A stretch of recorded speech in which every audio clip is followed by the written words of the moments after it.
हा माझा मामा तर चला 30 जगाना निघाला. मामा पाणी सुद्धा छानून छानून पितो. चला त्यांच्याकडे आणलं होतं की या संपूर्ण प्रॉपर्टी मी माझ्या नावे करून घेईन.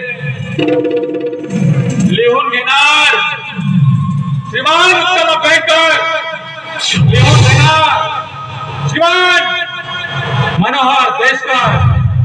मी आपल्या पूर्ण होश आवाजामध्ये ही संपूर्ण प्रॉपर्टी माझ्या भाच्याच्या नावे घेत आहे. पण चालत नाही.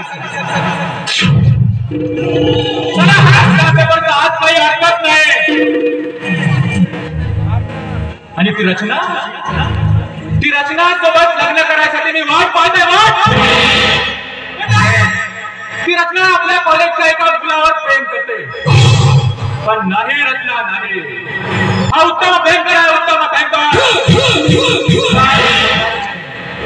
तुझ्या बापाच्या प्रॉपर्टीवर मला अधिराज्य गाजवायचं आहे.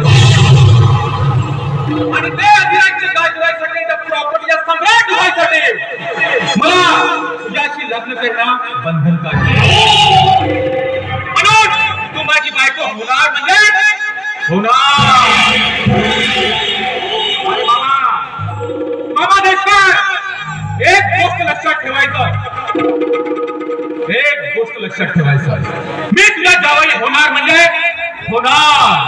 मग तो एका राजकीयचा का असेल प्रॉपर्टी माझ्या नावे झाली तर मग सोडून देणार. पण एका रात्रीच्या जावई तरी होणार. पण तुझ्या जावई मामा होणार म्हणजे होणार. अरे या दुनियेमध्ये मला पुष्कळ लोक जडतात. पैसा कमावतो ना पैसा.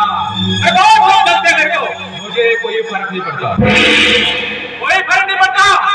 अरे दुनिया जलती है तो जलने दो. दुनिया जलती है तो जलने दो.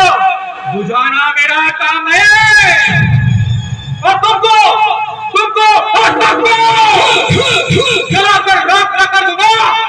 उत्तम अभ्यंकर मेरा नाम है.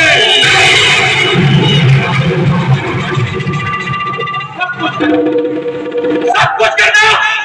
3 चीजों से कभी पंगा नहीं लेना. एक है आग, दूसरा है पानी और तीसरा है उत्तम अभ्यंकर. अरे आग जलाती है, पानी डुबोता है और ये उत्तम अभ्यंकर रगड़ के मारता है.